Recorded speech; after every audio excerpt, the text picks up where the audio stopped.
Welcome back to Bakes with Edwin. I am Edwin Michael, and we are going to be baking another cake.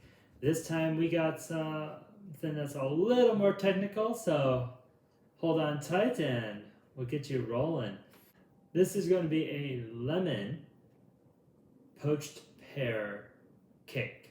I have poached pears from a different project that I did, and I have some left over. So on this beautiful spring 84-degree day, what better dessert than having a lemon cake to go with it? So first up, we're going to be taking 2 sticks of butter. That ends up being about 226 grams. And we want that just below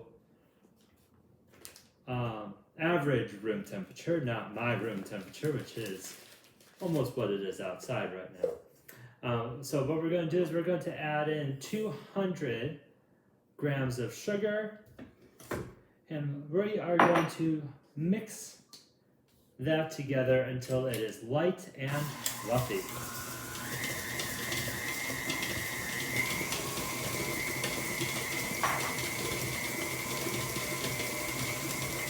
So we're going to scrape down our bowl. We want to make sure that we have no lumps left in this. And then what we're going to do after that is we're going to add in our lemon juice.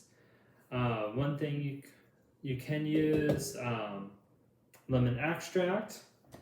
You could also use lemon zest with the lemon juice.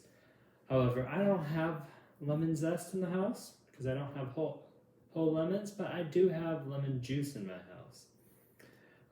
And I won't get lemon extract because I always have some sort of lemon product in my house. And you got to be careful when you use the extracts because you can always end up using too much and it'll just taste chemically, and we want to avoid that. So remember that flavor travels best with fat. And so we're adding it to our butter and sugar mixture. We're going to run that for a little bit.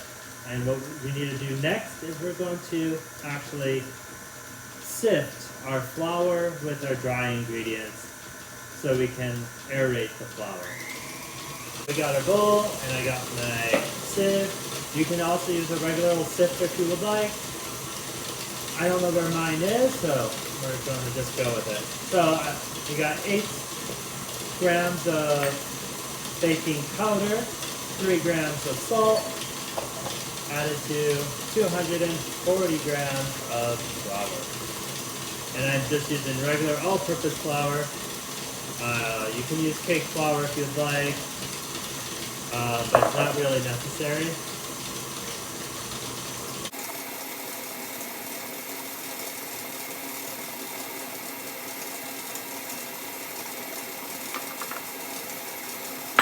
The point of sifting our flour is to help make sure that we don't have any lumps or impurities in it, as well as to aerate it so it's not going in as a giant lump. And then we have a hard time delumping it in the mixer.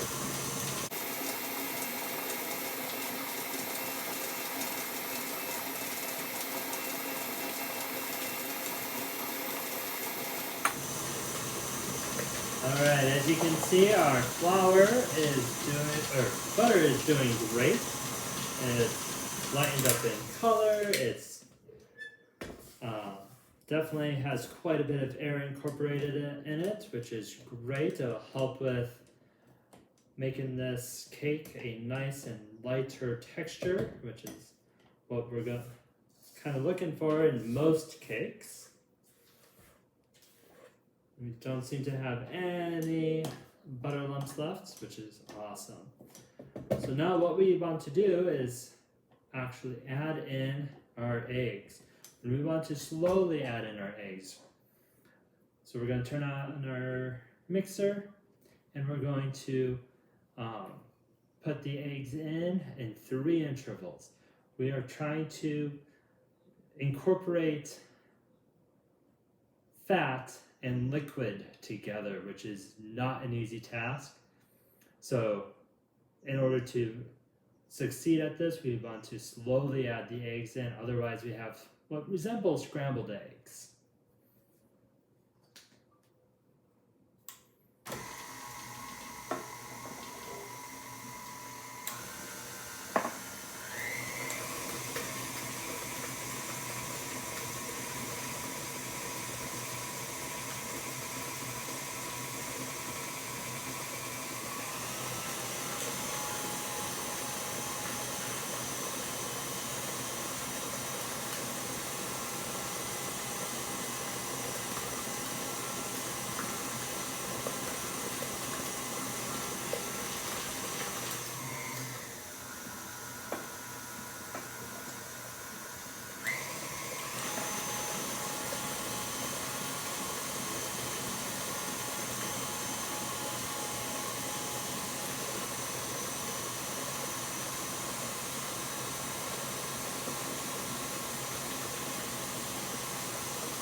And as always, we want to make sure we scrape our bowl. We want to make sure we get any of the butter and sugar mixture off the side of the bowl so we can get our eggs incorporated in nicely. As you can see, it looks a little rough, so we're going to just run this for a little bit more to help get it incorporated.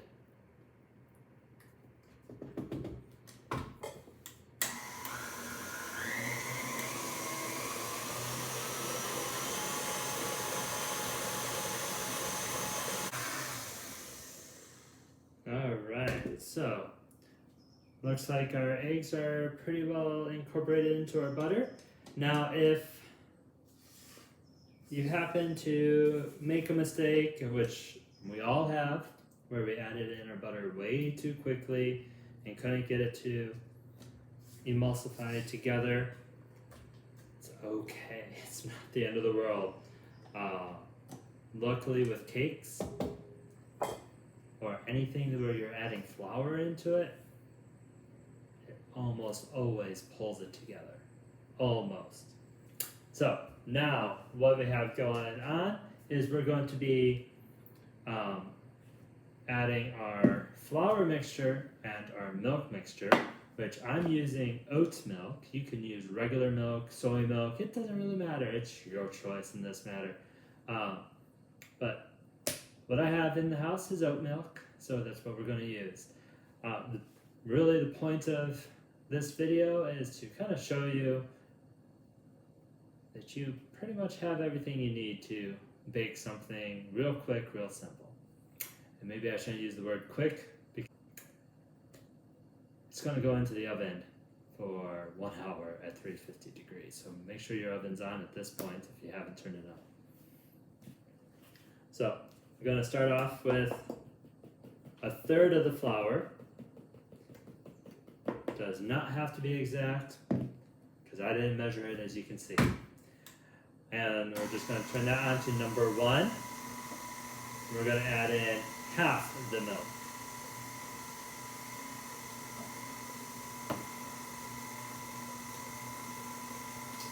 And all we're going to do is we're just going to be incorporating the flour and the milk together.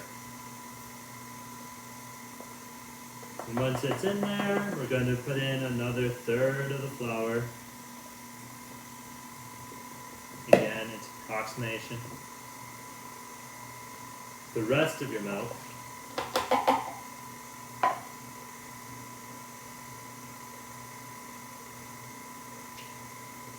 Once that's incorporated, you dump the rest of your flour in.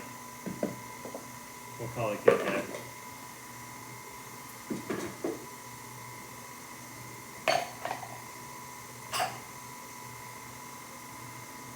And as you can see, it's coming together beautifully. We're going to stop it real quick. We're going to scrape the bowl down because there's all sorts of flour kind of clinging to it. We also want to scrape the bottom, make sure that we don't have any hidden pockets in there as well.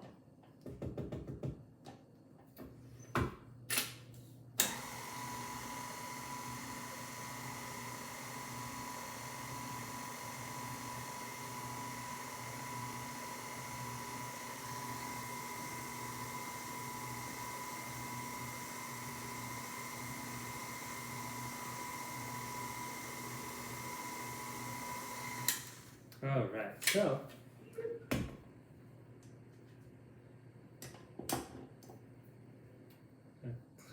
clean off this dough hook of ours.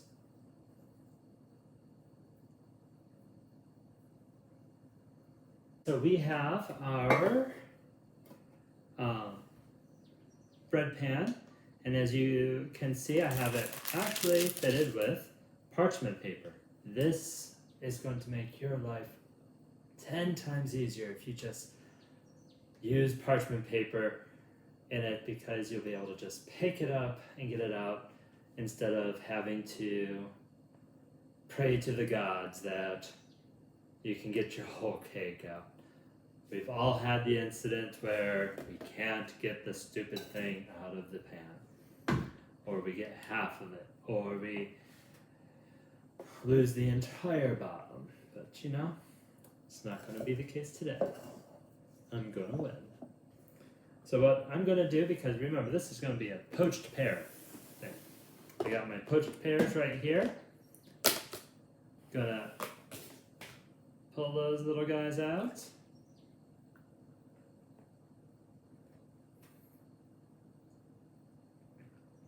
My poached pears are actually poached in a wine, lemon, and vanilla mixture, which is kind of awesome. I have two different types of pears. So what I'm going to do is I'm actually going to just put about half my batter into this.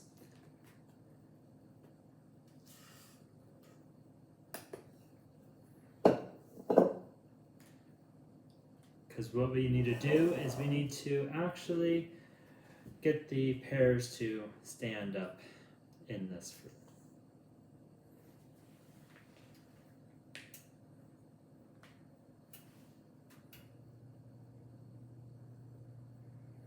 Alright, and now what we're going to do is we're going to put the other half on top. Not on top of the pear, but on around the pear. Because it'll be okay that the tops of the pears show. Just try not to make a mess, and I'm not succeeding at that.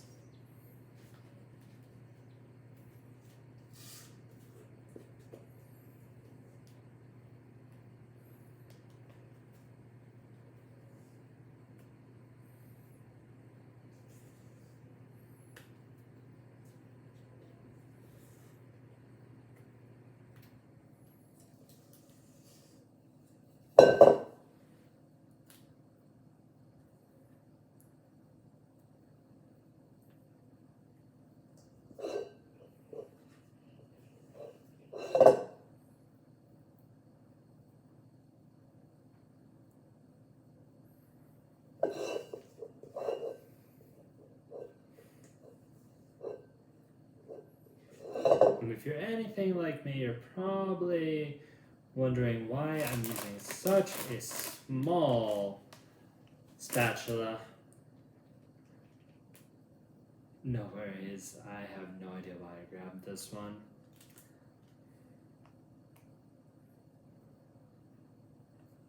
but the damage is done. So what I'm doing is we're going to spread this cake batter semi-evenly. It's not as easy to spread it since I have kind of a bit of an obstacle to go around. All right.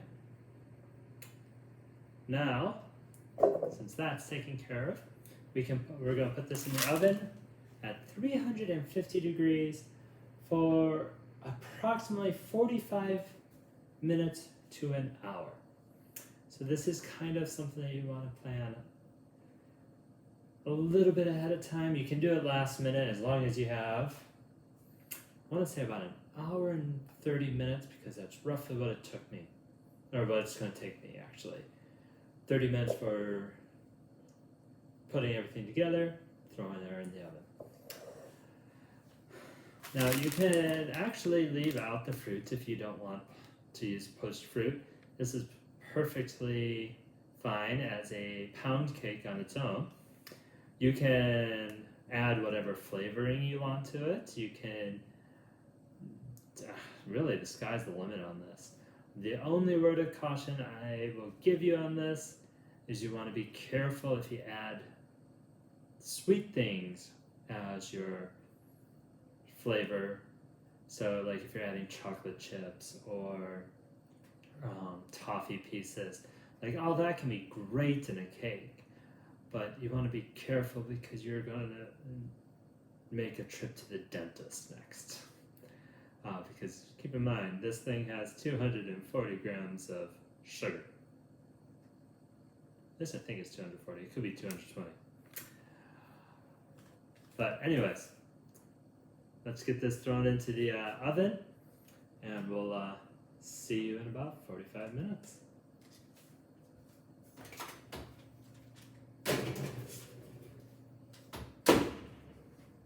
We've been waiting for our cake has cooled off nicely. So we're going to go ahead and just slice right into it. I want to make sure I get a cross section of the pear, because that's kind of what the goal is here. And here we go. Got a great looking cake, nice and moist on the inside. Got a nice open crumb there. It is a little heavier down here at the bottom, but that is because of the excess moisture that it pulled from our pear, which is to be expected. So that's our lemon pound cake with our poached pear. If you enjoyed this video, give us a thumbs up. If you want me to cover anything, just let me know in the comments below. I'll be more than happy to cover any type of baking